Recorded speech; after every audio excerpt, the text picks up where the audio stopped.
말씀은 사무엘상 10장 17절부터 27절까지의 말씀입니다. 오늘 함께 볼 하나님의 말씀 사무엘상 10장 17절부터 27절까지의 말씀입니다. 우리 한 절 한 절 교독하고 마지막 27절은 합독하도록 하겠습니다. 제가 먼저 읽도록 하겠습니다. 사무엘이 백성을 미스바로 불러 여호와 앞에 모으고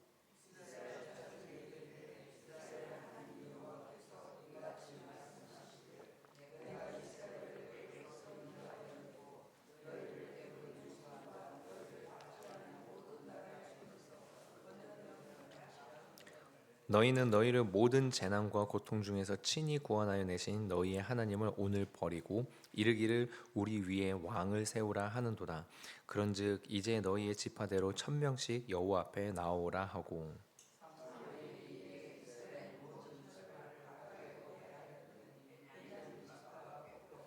베냐민 지파를 그들의 가족별로 가까이 오게 하였더니 마드리의 가족이 뽑혔고 그 중에서 기스의 아들 사울이 뽑혔으나 그를 찾아도 찾지 못한지라.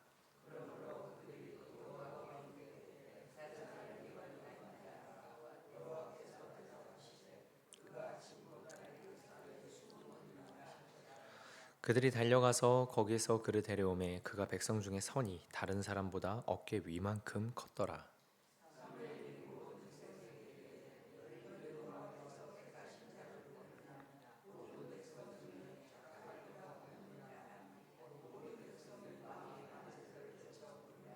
사무엘이 나라의 제도를 백성에게 말하고 책에 기록하여 여호와 앞에 두고 모든 백성을 각기 집으로 보내매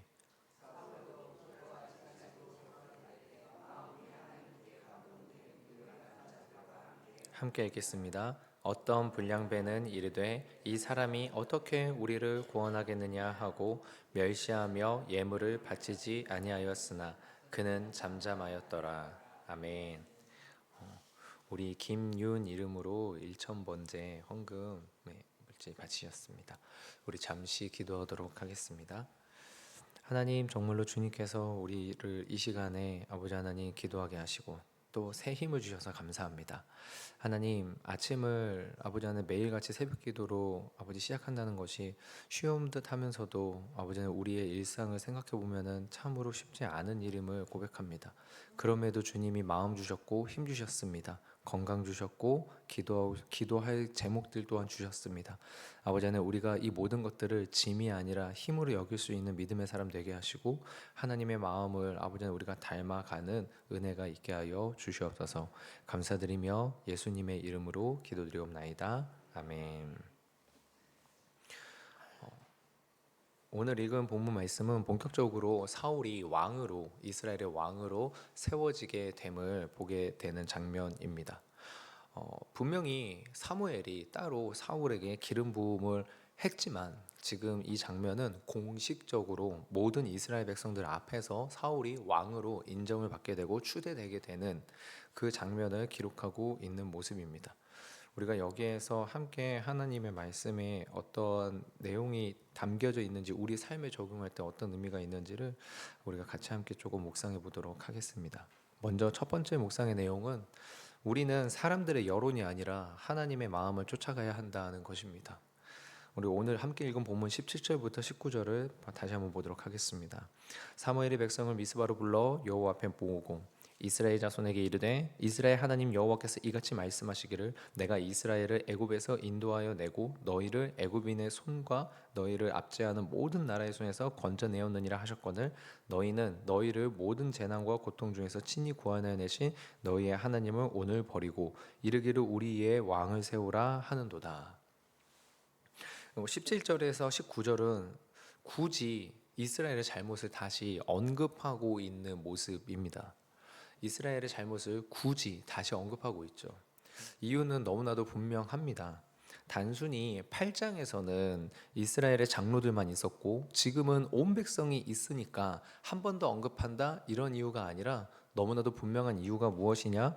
이스라엘 백성들의 요구에 맞춰서 왕을 세우기는 하지만 이스라엘의 참된 왕이 누구인지, 진정한 왕이 누구인지, 오직 우리를 다스릴 분은 하나님 한 분뿐이다 라는 것을 잊지 않고 잊지 말라고 그것을 강조하기 위해서 사무엘이 굳이 다시 한 번 더 언급을 하고 있는 것입니다. 그런데요, 여러분 실상 생각해 보면요, 이것은 결코 쉬운 일은 아닙니다. 왜냐하면 지금 사무엘의 상황이 어떻습니까? 나이가 많아서 은퇴를 앞두고 있습니다. 사무엘이 나이가 많아서 사무엘의 아들들을 사사로 세웠는데 그 아들들이 하나님 앞에서 온전하지 못하다는 이유가 공식적으로 이스라엘이 왕을 원하는 이유이지 않았습니까? 그러니까 사실 지금 상황은 뭐냐면 사무엘이 굳이 이스라엘 백성들의 마음 가운데 부담을 짊어지거나 아니면 이스라엘 백성들의 마음 가운데 찔리는 말씀을 전할 이유가 없습니다. 그냥 어차피 은퇴하는 늙은 사람, 어차피 은퇴하는 늙은 사사 한 명이 그래 너희들이 원하는 대로 하나님이 다 이루어졌다. 오히려 이렇게 선한 말 아니면 오히려 좀 이렇게 마음을 격려해 주는 말로 하고 내려가도 그렇게 한 다음에 물러나도 사실 사무엘에게 손해되는 것은 하나도 없습니다. 근데 그럼에도 불구하고 사무엘은 모두가 잘못했다고 지적하는 이런 메시지를 던지고 있는 것입니다. 여러분 게다가 이거를 진짜 사무엘이 너희들이 잘못했다 그냥 이렇게 힘없는 목소리로 말한 게 아닙니다. 여러분 19절을 원어로 보면요, 히브리어 원어로 보면은 직역을 하면 이렇게 되는데요, 어떻게 되냐면 그리고 너희가 너희의 모든 재난과 너희의 고통 가운데에서 너희에게 구원을 베푸신 그분 너희 하나님을 너희가 버렸다. 여러분 이 19절에 있는 이 앞부분의 그 문장 앞에 너희라는 말만 무려 6번이나 나올 정도로 직역을 한다면 우리는 지금 조금 깔끔하게 번역하기 위해서 개역개정은 너희가라고 그냥 한 번으로 했지만 사무엘은 계속해서 너희가라고 하면서 이스라엘 백성 전체를 향해서 명백하게 너희의 잘못이라는 것을 강조하고 있는 부분입니다. 다 늙은 사무엘이 이렇게까지 하나님의 왕 되심 그리고 이스라엘의 잘못을 말할 수 있는 이유가 무엇이겠습니까? 그것은 사무엘의 마음 가운데 사람들의 여론이 아니라 하나님의 마음이 가장 우선이기 때문입니다. 사무엘에게는 수많은 사람들이 자기를 반대하는 것은 개의치가 않고 그 이스라엘 백성, 그 하나님의 백성이라고 불리는 이들이 하나님의 마음도 모르고 하나님의 뜻을 온전하게 알지 못한 그 행태가 사무엘의 마음 가운데는 더 크게 와닿았고 하나님의 마음이 그로 인해서 아파하는 것을 사무엘은 더 무겁게 여겼던 것입니다. 그래서 수많은 사람들이 자기 자신을 반대할 수 있는 그런 상황임에도 불구하고 사무엘은 분명하게 이야기하는 것입니다. 너희가 잘못한 것이다. 오늘날 우리의 가정에서 이런 믿음의 담대함이 필요하지 않나 생각이 듭니다.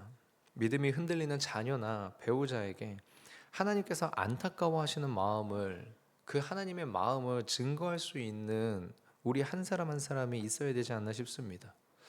두려움과 욕심 때문에 눈이 가리워지는 순간이 혹 우리 가족들에게 임할 때에 하나님의 마음을 선택의 기준으로 삼고 조금의 손해를 보더라도 주님 마음으로 움직이는 믿음의 기둥이 우리들 가정 가운데 필요합니다. 지금 이 시대 가운데는 더더욱 필요합니다.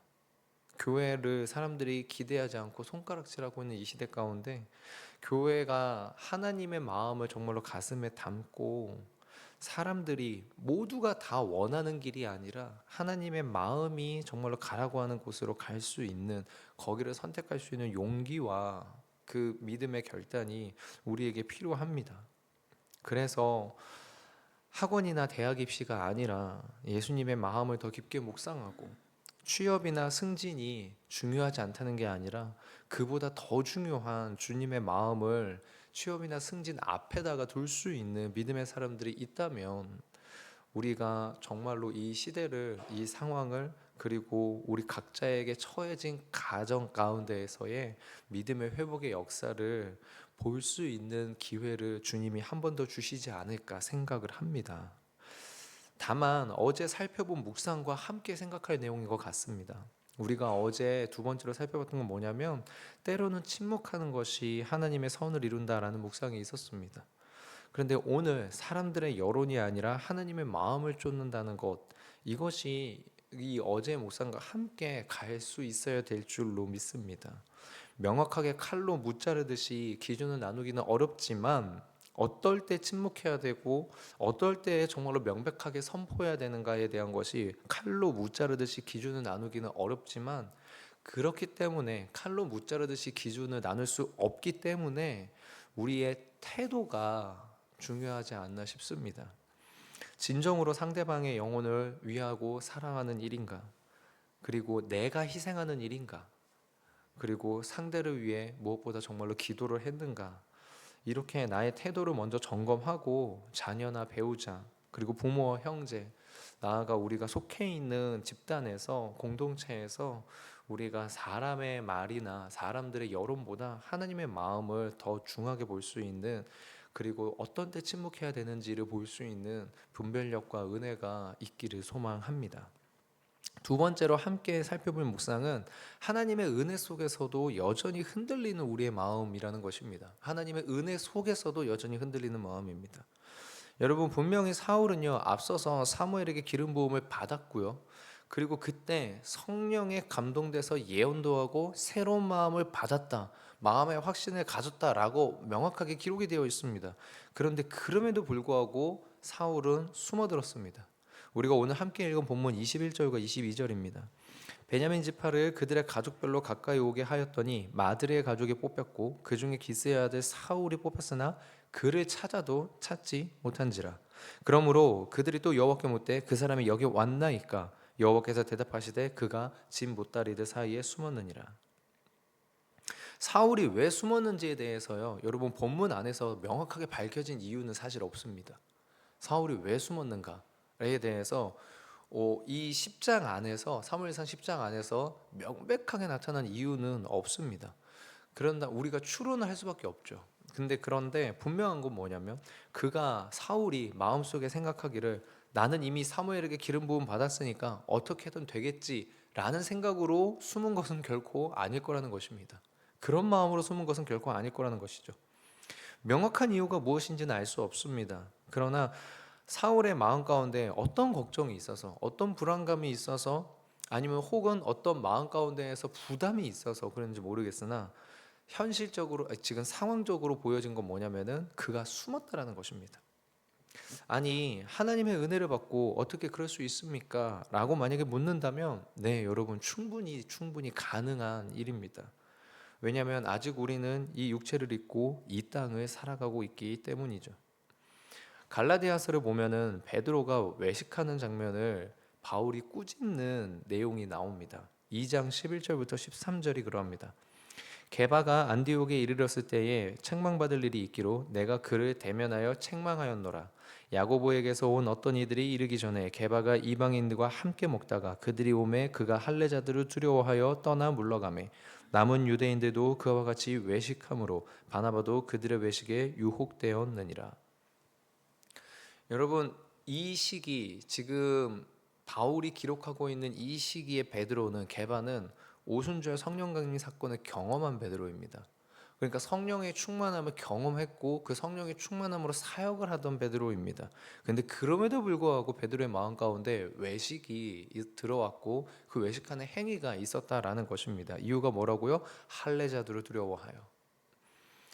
여러분, 이게 의미하는 바는 명확하지 않겠습니까?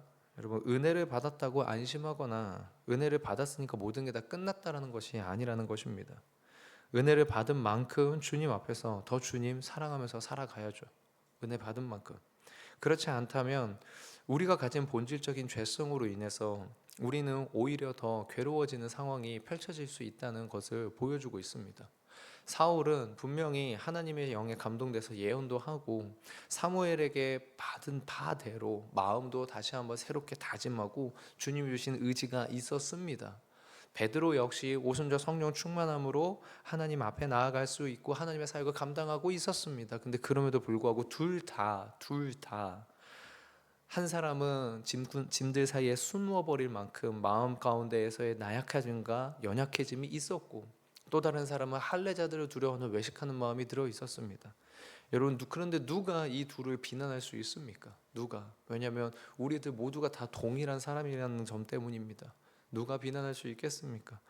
그저 우리 스스로가 주님께서 주신 믿음의 도전과 마음의 은혜가 있다면 그것으로 나 은혜 받았다 하고 그냥 끝나는 게 아니라 멈추는 게 아니라 더더욱 하나님께서 주시는 이 은혜로 말미암아 주님을 사랑하는 자리로, 주님께 더 가까이 나아가는 자리로 오늘 하루 또다시 발버둥 치고 감사를 하는 그 삶이 우리에게 필요한 줄로, 그래서 오늘 하루가 우리 모든 성도님들이 다시금 그 은혜가 은혜되는 자리에 머물 수 있도록 하나님께서 이끌어 주시기를 기도할 뿐입니다.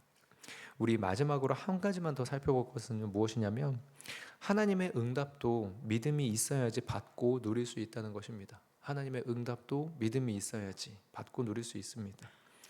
본문의 27절에 이렇게 나와 있습니다. 어떤 불량배는 이르되 이 사람이 어떻게 우리를 구원하겠느냐 하고 멸시하며 예물을 바치지 아니하였으나 그는 잠잠하였더라. 사울은 잠잠하였더라 라고 되어 있습니다. 여기서 불량배라는 단어는요, 여러분 진짜 사사기에서부터 지속적으로 등장한 단어입니다. 무슨 뜻이냐? 벨리알의 아들, 벨리알의 아들들, 무가치한 자라는 뜻입니다. 무가치한 자. 그럼 여러분, 누가 무가치한 사람입니까? 하나님의 응답을 주셔도 그것을 자기들 마음, 자기들 기준으로 판단해서 받아들이지 않는 자들이 무가치한 자들입니다. 이 무가치한 자들이 왜 어떤 지파 사람들인지, 왜 이렇게 사울을 인정하지 않았는지 당연히 명확하게 또한 기록되어 있지는 않습니다. 그러나 문맥을 살펴보면 이들이 당시 기득권 중에 일부이지 않을까라고 추측을 해낼 수가 있습니다.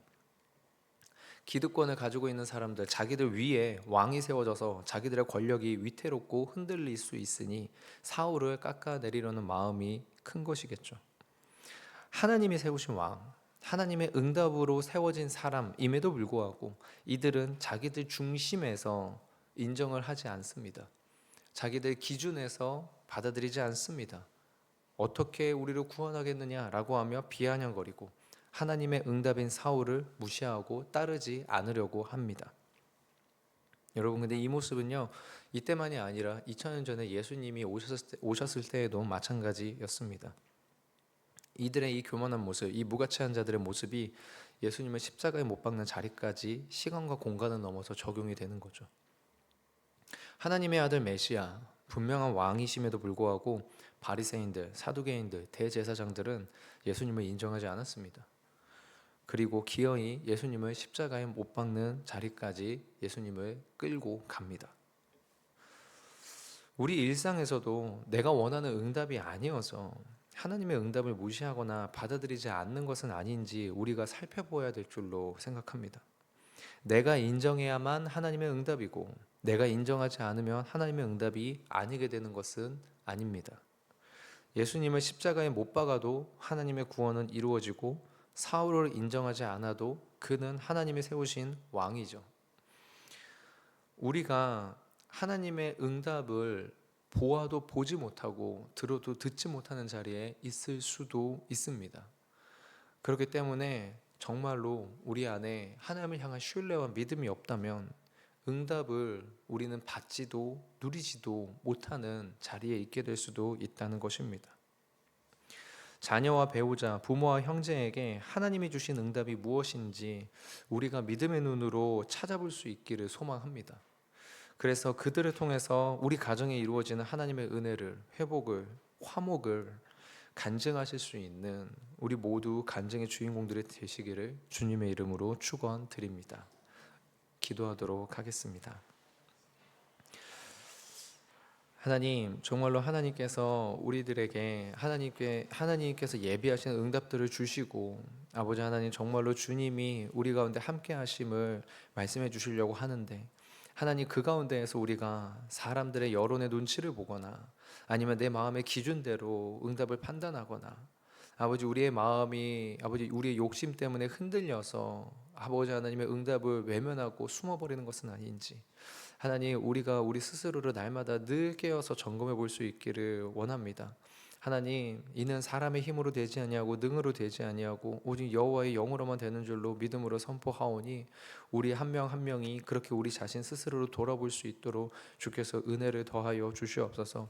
오늘 하루의 삶 가운데에서도 하나님을 하나님으로 믿음으로 영접하는 귀한 아버지 하나님, 그 자리에서 우리 모두가 다 간증의 주인공들이 될 수 있도록 가정의 회복과 일터에서의 회복과 관계에서의 회복 등 모든 아버지 하나님 회복들이 우리 성도님들에게 일어나게 하여 주시옵소서. 감사드리며 이 모든 말씀 나사렛 예수 그리스도의 이름으로 기도드리옵나이다. 아멘.